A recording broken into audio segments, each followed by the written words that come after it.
സഖാവ് V S അച്യുതാനന്ദന് പത്മവിഭൂഷൺ നൽകി മരണാനന്തര ബഹുമതി നൽകിക്കൊണ്ട് ഈ കഴിഞ്ഞ റിപ്പബ്ലിക് ദിനത്തിന് തലേന്ന് കേന്ദ്ര സർക്കാരിൻ്റെ അറിയിപ്പ് വന്നിരിക്കുന്നു. കേരളത്തിൽ പലർക്കും പത്മഭൂഷണം പത്മവിഭൂഷണം അതൊക്കെ കിട്ടിയിട്ടുണ്ട്, മുമ്പും കിട്ടിയിട്ടുണ്ട്, ഇപ്പോഴും കിട്ടിയിട്ടുണ്ട്. ഈ വർഷവും കൊടുത്തിട്ടുണ്ട് പത്മഭൂഷൺ. ശ്രീ ഭരത് മമ്മൂട്ടിക്കും അതുപോലെ വെള്ളാപ്പള്ളി നടേശനും അതുപോലെ വിവാദമായിട്ടുണ്ട്. പക്ഷേ വി എസിൻ്റെ പത്മവിഭൂഷൺ നമ്മൾ കാണേണ്ടത് എങ്ങനെയാണ് എന്നതാണ് ചോദ്യം. ഒന്നാമത്തെ കാര്യം, CPM-നെ സംബന്ധിച്ചിടത്തോളം പത്മവിഭൂഷൺ എന്ന് പറയുന്നത് അത്തരത്തിൽ പത്മഭൂഷണോ പത്മശ്രീയോ അതുപോലെയുള്ള താമ്രപത്രം പോലും ഒരു കോൺഗ്രസ് അടക്കമുള്ള ബൂർഷ്വാ ഗവൺമെന്റിൽ നിന്ന് വാങ്ങില്ല എന്ന് തീരുമാനിച്ചവരാണ്. നമുക്കറിയാം, സഖാവ് EMS-ന് ഇതുപോലെ പത്മവിഭൂഷൺ കൊടുത്തപ്പോൾ അദ്ദേഹം അത് വളരെ സ്നേഹപൂർവ്വം നിരസിച്ചു. അതുപോലെ ജ്യോതി ബാസുവിന് ഭാരതരത്നം കൊടുക്കാൻ ഒരു ഗവൺമെന്റ് ആലോചിച്ചിരുന്നു, അദ്ദേഹം അത് നിരസിച്ചു. ബുദ്ധദേവ് ഭട്ടാചാര്യയ്ക്ക് ഇതുപോലെ പത്മവിഭൂഷൺ കൊടുക്കാൻ അദ്ദേഹം ആക്സെപ്റ്റ് ചെയ്യുക പോലും ചെയ്തു എന്ന് പറയുന്നു. പാർട്ടി പിന്നെ പറഞ്ഞു പറ്റില്ല. ശൈലജ ടീച്ചർക്ക് ചില അന്താരാഷ്ട്ര അവാർഡുകൾ വന്നപ്പോൾ അതും പാർട്ടി തള്ളിക്കളഞ്ഞു.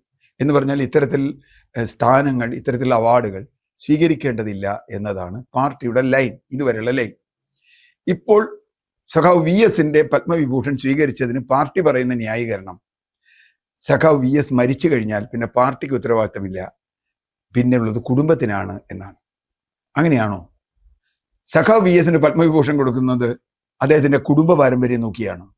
അതോ അദ്ദേഹം കമ്മ്യൂണിസ്റ്റ് എന്ന നിലയിൽ ഈ കേരളത്തിൽ നടത്തിയ പ്രവർത്തനങ്ങൾ, ദരിദ്രരും ദുർബലരുമായ മനുഷ്യർക്കൊപ്പം നിന്ന് നടത്തിയ പോരാട്ടങ്ങൾ, AKGയെ പോലെ അതുപോലെയുള്ള നേതാവായി വളർന്നു വന്ന അദ്ദേഹത്തിന് അങ്ങനൊരു സ്ഥാനം അല്ലെങ്കിൽ ഒരു സമ്മാനം അല്ലെങ്കിൽ ഒരു ഇത് അവാർഡ് കൊടുക്കുമ്പോൾ അത് പാർട്ടിയുടെ പ്രവർത്തനത്തിന് കൊടുത്ത അവാർഡാണ്, അണ്ട് VS എന്ന വ്യക്തിക്കല്ല. ഇവിടെ ഒരു ചോദ്യമുണ്ട്, VS ജീവിച്ചിരിക്കുന്ന VS-ഉം മരിച്ച VS-ഉം രണ്ട് വ്യക്തികളാണോ എന്ന്. അങ്ങനെയാണെങ്കിൽ പിന്നെ VS-ന്റെ ഓർമ്മ നമ്മൾ എന്തിനാ വെക്കണേ? VS-ന്റെ കൊടി എന്തിനാ വെക്കണേ? VS-ന്റെ വീട്ടുകാർ പറയണേ VS-ന്റെ കൊടി വെക്കേണ്ടെന്ന് പറഞ്ഞാൽ പാർട്ടി വെക്കാതിരിക്കും. അങ്ങനെ ചെയ്യാൻ പറ്റുമോ? പറ്റില്ലല്ലോ. VS-ന്റെ കൊടി വെക്കണം എന്ന് പറഞ്ഞാൽ VS-ന്റെ കൊടി പാർട്ടിയുടെ അവകാശമാണ്. പാർട്ടി നേതാവായിട്ട് തന്നെയാണ് അദ്ദേഹം നമ്മളോട് വിട പറഞ്ഞത്.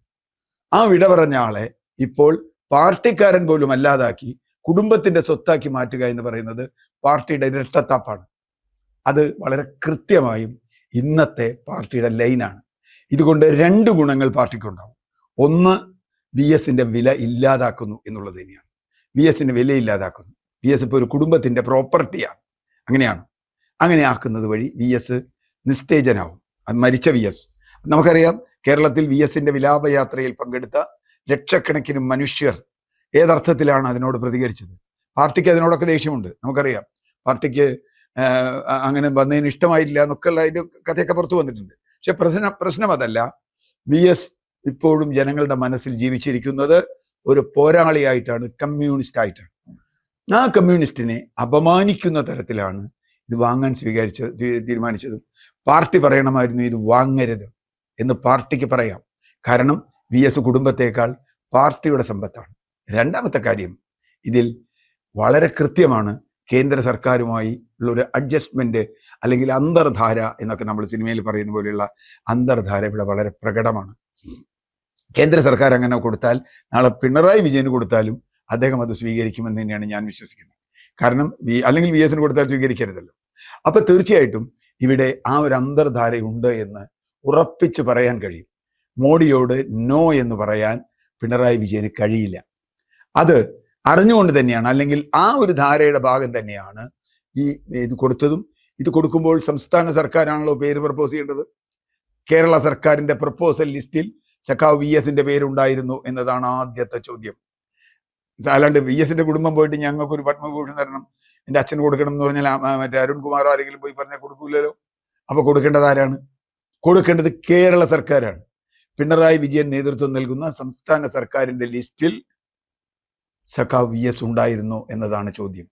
അങ്ങനെ ഉണ്ടായിരുന്നുവെങ്കിൽ അത് VS-നോട് ചെയ്യുന്ന ഏറ്റവും വലിയ ദ്രോഹമാണ്. അത് VS-നെ ഇല്ലാതാക്കലാണ്. അതുകൊണ്ട് തന്നെ VS-ന് കിട്ടിയ പത്മവിഭൂഷൺ അദ്ദേഹത്തിന് അപമാനമാണ്. സഖാവ് EMS അങ്ങനെയാ പറഞ്ഞ്, സഖാവ് ജ്യോതി ബാസു അങ്ങനെയാ പറഞ്ഞ്, അതുപോലെ തന്നെയാണ് ബുദ്ധദേവ് ഭട്ടാചാര്യ അങ്ങനെയാ പറഞ്ഞ് ഞാനിത് സ്വീകരിക്കുന്നില്ല എന്ന് പറഞ്ഞു, പാർട്ടി പറഞ്ഞിട്ടാണെങ്കിലും.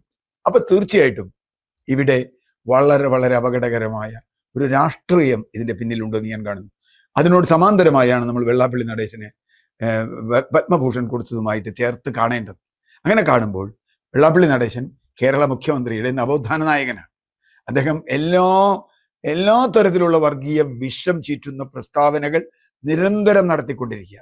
എന്നിട്ടും അദ്ദേഹത്തിന്റെ പ്രസ്താവനയ്ക്കെതിരായി ഒരു വാക്ക് പറയാൻ, അല്ലെങ്കിൽ അദ്ദേഹത്തിന് അത് ശരിയല്ല എന്ന് പറയാനില്ല. സ്വന്തം പാർട്ടിയിലെ തന്നെ ആളുകൾ വന്ന് ആ പ്രസ്താവന ഏറ്റെടുത്ത് തെക്കും വടക്കൂട്ട് അടിക്കുന്നുണ്ട്. ഇപ്പൊ പാലോളി മുഹമ്മദ് കുട്ടിയെ പോലുള്ള ആളുകൾ പറഞ്ഞു തെറ്റാണ് എന്ന് പറയുന്നുണ്ട്. പക്ഷേ CPM ഇതുവരെ വെള്ളാപ്പള്ളി നടേശൻ പറഞ്ഞത് ശരിയായില്ല എന്നൊരു വാക്ക് പറഞ്ഞിട്ടില്ല. എന്ന് പറഞ്ഞാൽ ഇത് രണ്ടും കൂടി ചേർത്ത് വായിച്ചാൽ വെള്ളാപ്പള്ളി നടേശന് കൊടുത്തതും VS കൊടുത്തതും നമ്മൾ ആലോചിച്ച് നോക്കൂ.